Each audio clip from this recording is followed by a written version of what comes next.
Hi, I'm Katie Farner, Superstar Director for the Sunshine State Superstars. I want to talk to you today about overcoming potential recruits' objections. We often, as consultants, get so caught up in trying to say whatever we can to get someone to say yes and join our team that we struggle with the objection portion. That's probably the most common thing I hear is these potentials have so many objections. It's, this or that or whatever. And people are struggling to discuss these objections. And I think so much of it is we're trying so hard to convince them. So if someone tells you, well, I'm not a salesperson, we're saying, oh, no, you don't have to be a salesperson. You don't have to be a salesperson, and trying to convince them that they're wrong. I think a lot of consultants are approaching it from I don't want to say the wrong way, but I think there's a better approach. I know there's a better approach. So let's talk about that a little bit. I'm going to give you some scenarios. Let's say that you're talking with a potential recruit, and let's say that that potential recruit is concerned about a lot of consultants in her area. So let's say that you're talking to someone and she's like, yeah, I really want to join, my family needs the extra income, but I know so many consultants. Like I know you, and I know this person, and maybe they know 2 or 3 people who sell it. Maybe they know 5 or 6, who knows? Maybe they know 1. We never know. We know that they're likely exaggerating how many they know because that's just a common thing. But let's say they know a few. Realistically, they do know a few. What would you say to that? You sit there and you're like, oh gosh, how do I handle that? So I would spin it like this. I would say, well, you know what? Knowing a lot of consultants is actually a really positive thing. You guys can get together, or we can get together and can work together on ways to expand and meet new people. One of my favorite things to do with other consultants in my area is work events. We often find these events that are a couple $100, and we split it between a few of us and work it together. And the great part about an event is it's an easy way to spend a couple hours and meet a bunch of new people. So I try to focus on the positives of why knowing other consultants in your area is a good thing. But you always want to make sure they know that you understand where they're coming from. You don't want to give them answers and make them feel as though you do not think their feelings are valid.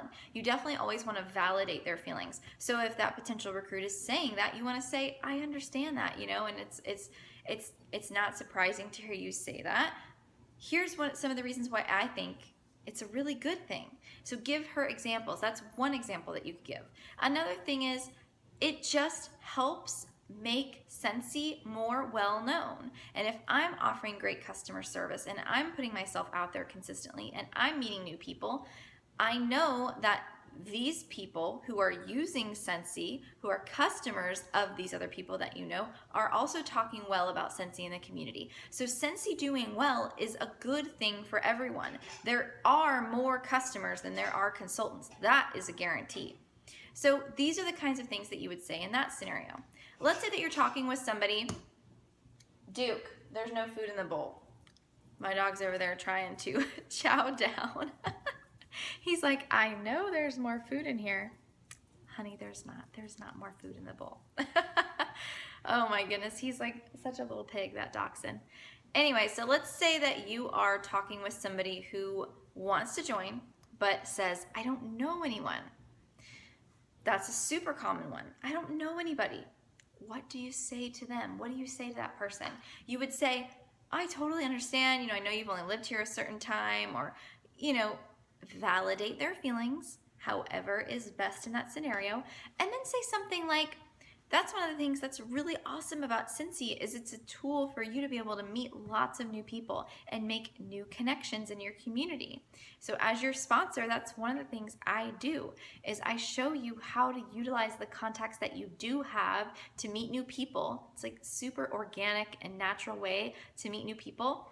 And I also show you other ways that you can meet new people in your community, getting involved in free groups, getting involved in community-based groups, doing events, doing fundraisers. There are so many ways that you can meet new people. And the truth is, so many consultants join thinking, oh, I know tons of people. I'm going to do so well. and then they flop. Because it's not really about who you know when you get started. It's about who are you willing to get to know? Who are you willing to meet? So that's the spin that I put on that. What do you say when? That's the spin that I put on that question. So let's talk about another one. I don't have the money for a starter kit.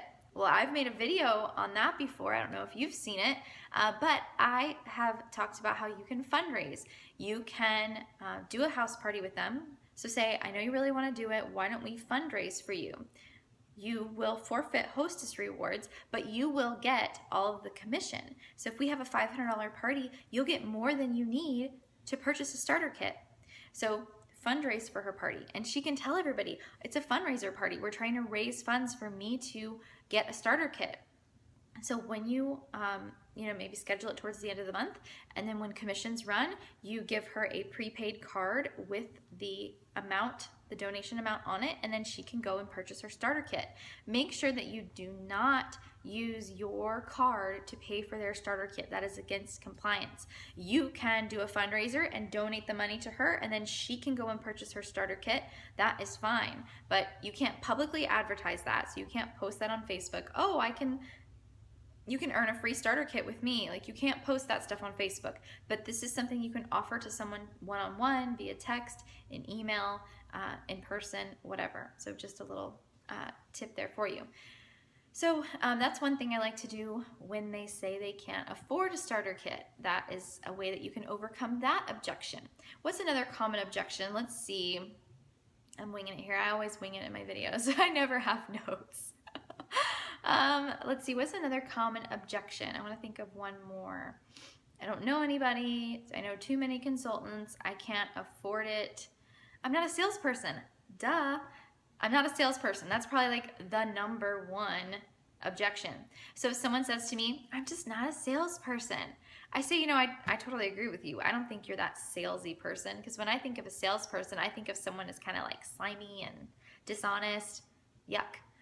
You're totally not like that. And that's why you would do well in Scentsy, because you need to be authentic and genuine. That is what draws people to you. People can tell that I authentically, genuinely love Scentsy, and so they're drawn to me and they're drawn to the product.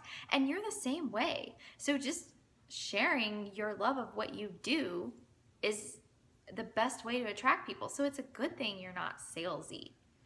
That's the way to approach that type of objection. So I hope that some of these scenarios today will help you right now and in the future as you deal with overcoming objections. And if you aren't already subscribed to my channel, make sure that you click subscribe here on my channel. So this way you're going to get updates every single time I upload a new video. Thanks for watching, and I'll see you guys next time.